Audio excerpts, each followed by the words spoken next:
लहान मुलगा म्हणून नको त्या शब्दानं मला बोलू नका.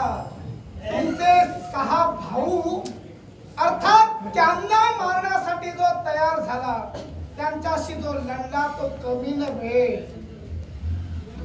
एक गोष्ट ध्यानी ठेव, त्याला या कौरवांना केवळ स्वतःच्या बुद्धी चातुर्यानं या युद्धाच्या ठिकाणी उभं केलं. तो गांधार नरेश शकुनी तुझ्या समोर आहे. चांगलं बोलला. तुझा सुद्धा संहार करण्यास बरं केला. आम्हाला हाती शस्त्र घ्यायची गरज नाही. अगोदर आधी श्रेय भाच्यांचं घेतलं ते बरं झालं. म्हणजे त्यांना तुम्ही समरभूमीवर उभं केला. काय गाडीवान हुशार आहे, गाडीवान हुशार आहे, पण दावणीला बांधलेली जनावर हुशार नाही. तेव्हा तुमचे भाचे तुमच्या कर्मानं या युद्धभूमीवर मरणार.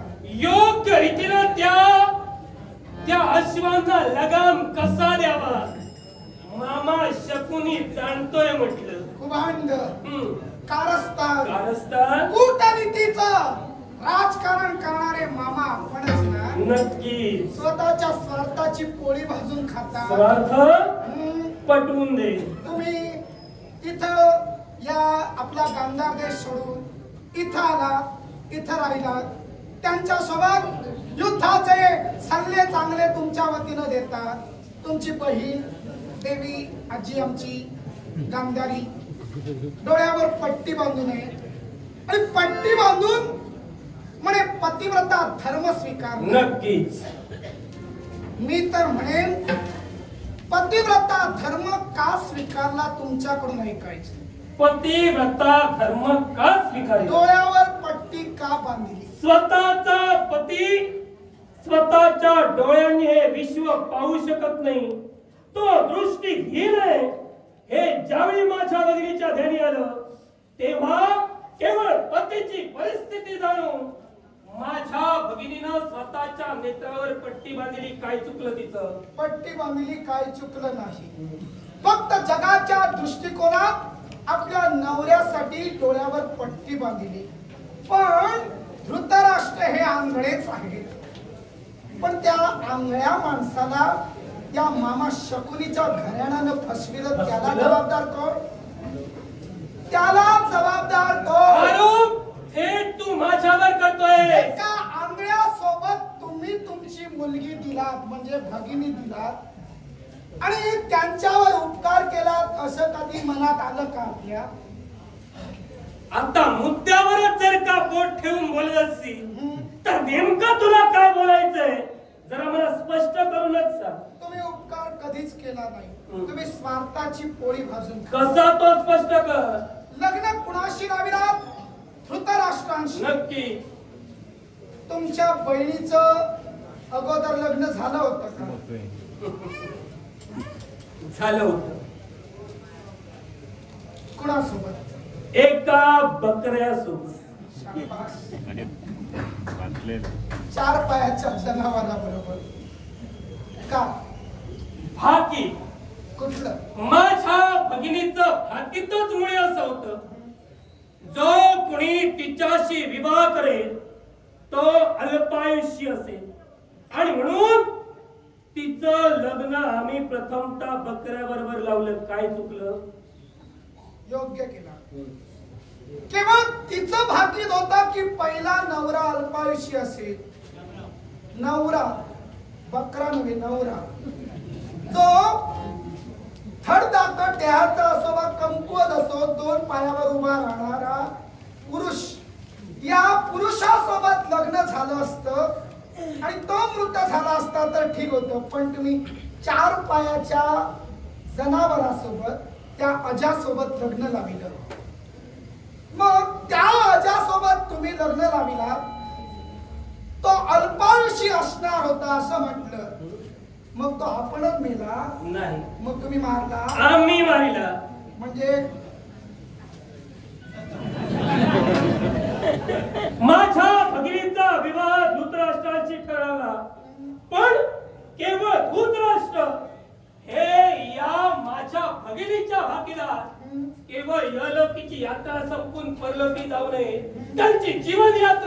शकू नये म्हणून धर्मशास्त्राला अनुसरून कुठलं जो धर्मशास्त्र? पर्याय आम्हाला आमच्या मार्गदर्शकांनी दाविला या मार्गदर्शकानुसारच आम्ही माझ्या भगिनीचा विवाह एका अजाशी लाविला. मामा, पूर्व मीमांसा, उत्तर मीमांसा, दक्षिण मीमांसा, ज्योतिर्निर्बंध, तर्कशास्त्र, सहा शास्त्र, नेमकं कुठल्या शास्त्रात तुमच्या बकऱ्याबरोबरचं लग्न लावायचं ठरलंय? म्हणजे कुठली धर्मशास्त्र वाचला? माझ्या भगिनीचा विवाह प्रथमतः एका बकऱ्याशी लाविला आणि तदनंतर धृतराष्ट्राशी केला. बकरा स्वतःहून मेला नाही, तुम्ही त्याची मान मारिलात आणि त्याला अल्पायुषी ठरविला. भानपट संकेत आणि विधी संकेत, विधी रचना नव्हती ती, पण तुम्ही ती विधी रचना घडवून आणला. मी माझ्या भगिनीच्या बाबतीत विधी रचना घडवून आणली नव्हे तर माझ्या भगिनीची 2 लग्न झाली, 2 विवाह झाले. दुसरा विवाह मग काय रे, माझ्या भगिनीचे 2 विवाह झाले, तुझ्या आईचा काय एकच झाला? 2 झाले. झालेच ना. मग जर काय का मानवाचा विवाह नागकन्येशी होऊ शकतो, मानवाचा विवाह नागाशी होऊ शकतो, तर बकऱ्याचा विवाह मानवाशी का होऊ शकत नाही? मान्य केलं मी. माझ्या आईला तुम्ही जगलात या युद्धात तर घेऊन येईन समोर. ती 2 पायावर छानपैकी चालते. सांप्रत वावरणारे सृष्टीतील सर्व सर्पजात ही मानवाच्या स्वरूपातच राहते, विवरते, संचार करते, वावरते. तुम्ही तुमचा एक तरी बकरा दाखवा जो 2 पायावर माणसासारखा चालतो. म्हणजे 2 पायावर तो माणसासारखा उभा राहू शकतो. मग मी मान्य करेन की तुम्ही तुमच्या बकऱ्याबरोबर लग्न लावला तो माणसासारखा अनुरूप आहे, मनुष्यासारखा योग्य लग्नासाठी मान्य करेन. इरावत बोला. पण तुला एक गोष्ट मात्र मान्य करावी लागेल. बोला. जर का माझ्या भगिनीचे आम्ही 2 विवाह केले आणि सांप्रतचा जो संसार चालू आहे तो दुसरा, तर तुझ्या मातेचे सुद्धा 2च विवाह झाले आणि सांप्रत तुझ्या मातेचा संसार चालू. पण मला स्वाभिमान आहे की माझ्या आईचं लग्न एका नागाशी झालं होतं आणि दुसरं लग्न मानवाशी झालंय. अर्थात या विश्वाच्या ठिकाणी कश्यप महर्षी, या कश्यप महर्षीच्या 36 बायका आहेत. मग त्यातील प्रत्येकाला जी मुलं जन्माला आली त्यात नाग आणि मानवांचं सख्यत्व होऊ शकतं हे आदर्श जगाला आम्ही दिलेला आहे. माझ्या पित्याने दिलेला आहे. माझं नातं आदोळाशी अजूनही घट्ट आहे. तेव्हा तुम्ही चुकलात, आम्ही कदापि चुकलो नाही. आणि या धर्माचे पुरस्कर्ते म्हणून कौरवांची बाजू घेऊन जातात. अगदी सत्य आहे. काय म्हणतात? धर्माचे पुरस्कर्ते म्हणूनच कौरवांच्या बाजूला मी. सांगू नका. काय? इतरत्र भाषांची नावं पुढे करा. चोर आहात तुम्ही. मी चोर? तुम्ही चोर आहात. आरोप जर करशील पटवून द्यावा लागेल. चोर किती चोऱ्या सांगू तुमच्या? एक तरी सांग. एक तरी सांग. एक सांगा. बऱ्याच चोऱ्या नकळत झाल्या आहेत आणि एक चोरी हेतू पुरस्कृत झाली. मग तुम्ही पाठीवर तर पांडवांच्या महाराजांना आजपर्यंत पाठीवर वार करण्यासाठी वेळोवेळी धडपडलात, वार करण्यासाठी प्रयत्नवादी ठरलात. पोटावर मारायचं कधीपासून सुरू केला होता? पांडवांच्या पोटावर आम्ही मारिलं. स्पष्ट कर. स्पष्ट. सूर्य देवांकरणी असणारी सूर्यस्थानी, ही सूर्यस्थानी, या सूर्यस्थानीचं थाळीचं अपहरण कोणी केलं होतं? तो कोण? तुमचे भाचे की तुम्ही? कुणासाठी केलं होतं? ते काय करायचंय? चोरानं चोरी केली हे मान्य केलं की तो चोर ठरला. चोरी केला की नाही तेवढं सांगा. म्हणजे कुणासाठी केला हे मला अविभाज्य नाही. चोरी केला की नाही क्षणभर मी मान्य करतो तुझ्या मध्ये मी चोर. मग मी जर का चोर, तुझा बाप काय चोर? हो, माझ्यासाठी थोर. तुझ्यासाठी असेल. माझ्यासाठी थोर. माझ्या 100 भाच्यांसाठी हा मामा थोर आहे. मला जर का तू चोर म्हणतोय, तुझा बाप सुद्धा चोर आहे. 100 आपले थोडे खाली खाली कमी होत चालले. उरले तरी म्हणतायत ना.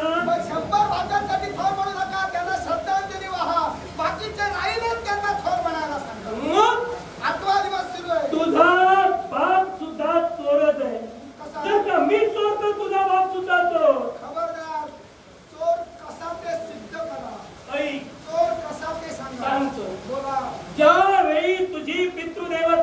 त्रिदंडी संन्यास भोगत होती.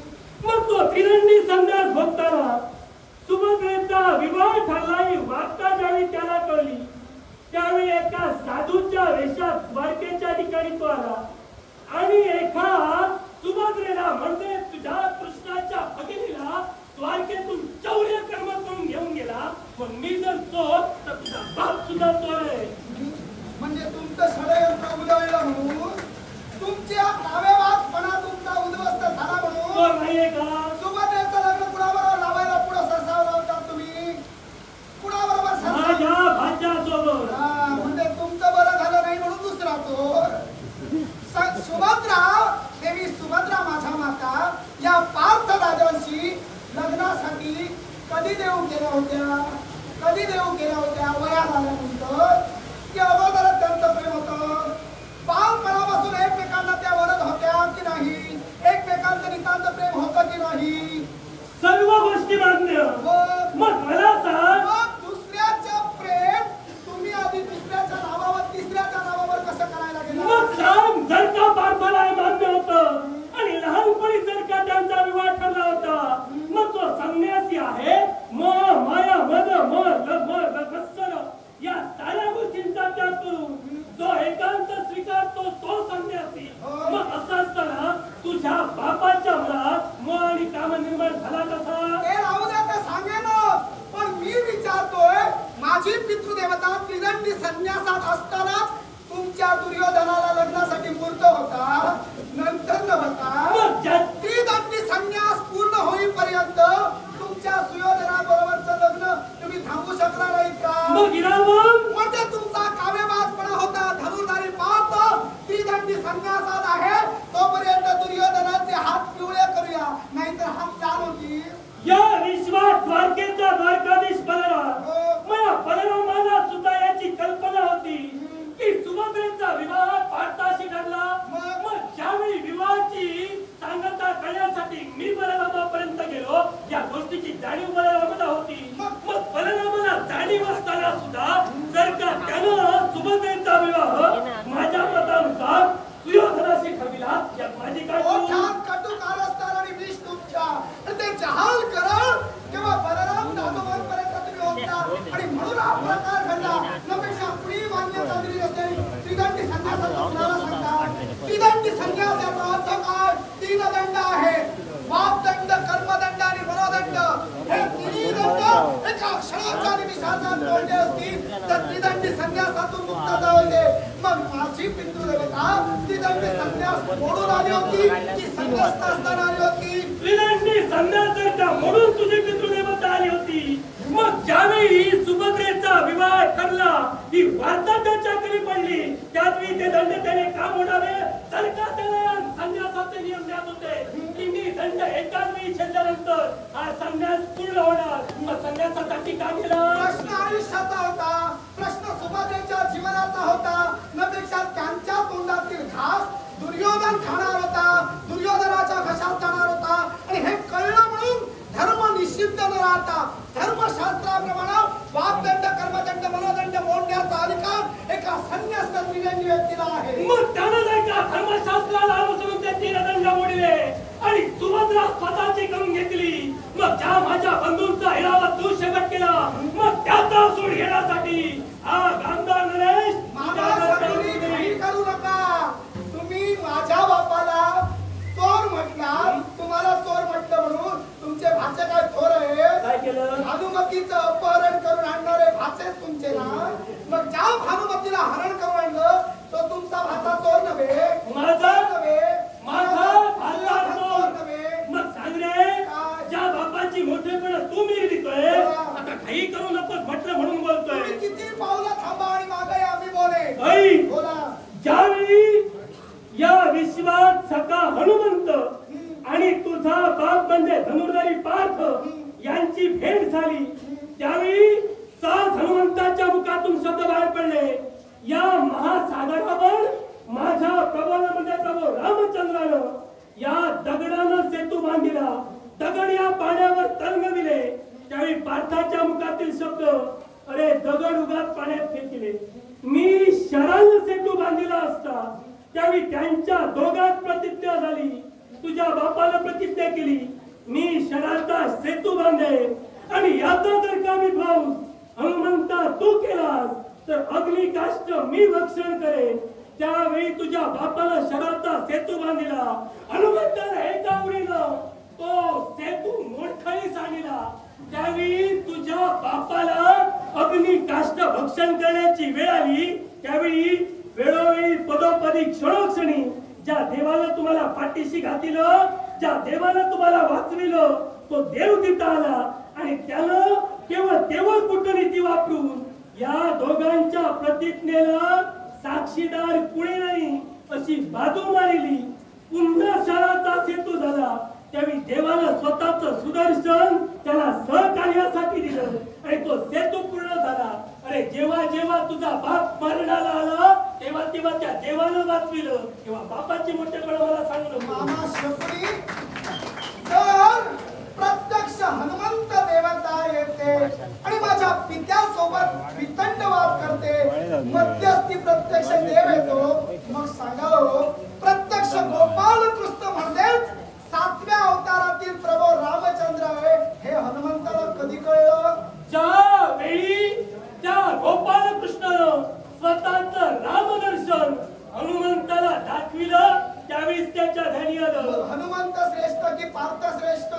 हनुमंताला मग हनुमंत श्रेष्ठ की पार्थ श्रेष्ठ? तुझ्या मते पार्थामुळे हनुमंताला त्यानं दर्शन दिलं का? नाही, मी ते म्हणत नाही. तुम्ही म्हणालात की देवानं सुदर्शन चक्र शरसेतूच्या खाली ठेविलं, बरोबर? ते मोडत कोण होता? हनुमंत. आणि मोडता कमाने होतं कुणासाठी? देवासाठी, पार्थासाठी. पार्थासाठी तो शरसेतू मोडता कमाने होतं. सुदर्शन चक्र देवानं पार्थासाठी ठेविलं, हनुमंतासाठी काय ठेविलं नाही? कारण आहे त्याला. जर हनुमंताला राम कोण कृष्ण कोण हे जर दर्शन झालं होतं तर मग देवानं पार्थांची बाजू काय घेतली? यालाही कारण आहे. बोला. कारण प्रथमतः ज्यावेळी शराचा सेतू पार्थाला बांधिला त्यावेळी हनुमंताला तो एका ओळीत मोडकळीस आणला. देवाला याची सुद्धा खात्री होती दुसरा सुद्धा सेतू हनुमंत मोडकळीस आणेल आणि म्हणून पार्थाला वाचविण्यासाठी देवानं सुदर्शन चक्राचा मामा शकुनी साधं उदाहरण द्या. जो प्रत्यक्ष जगाचा ईश्वर परमेश्वर पार्थांसाठी आपल्या हनुमंताला काही क्षण बाजूला ठेवून केवळ शरसेतूच्या खाली सुदर्शन ठेवतो आणि आपल्या पार्थाचं रक्षण करतो. अर्थात यतो धर्मास्ततो जयः. जिथं धर्म तिथं जय आणि कृष्ण तिथं विजय आहे एवढं सुदर्शन चक्रावर लक्षात घ्या. म्हणजे पार्थ केवळ नव्हे तर तुम्ही पंच पांडव त्या देवाच्या छायेखाली जगता म्हणून आतापर्यंत वाचलात. पण एक गोष्ट लक्षात ठेव, प्रत्येक वेळी तुम्ही वाचालच अशातला काही भाग नव्हे. आतापर्यंत मी तुझ्या समोर आलो नाही, आता सांप्रत तुझ्या समोर उभा आहे. तेव्हा आजचा दिवस हा नक्कीच कौरवांच्या विजयाचा असेल. मामा शकुनी तुम्ही ठरवाल ते होईल असं नाही. प्रत्येकाच्या केवळ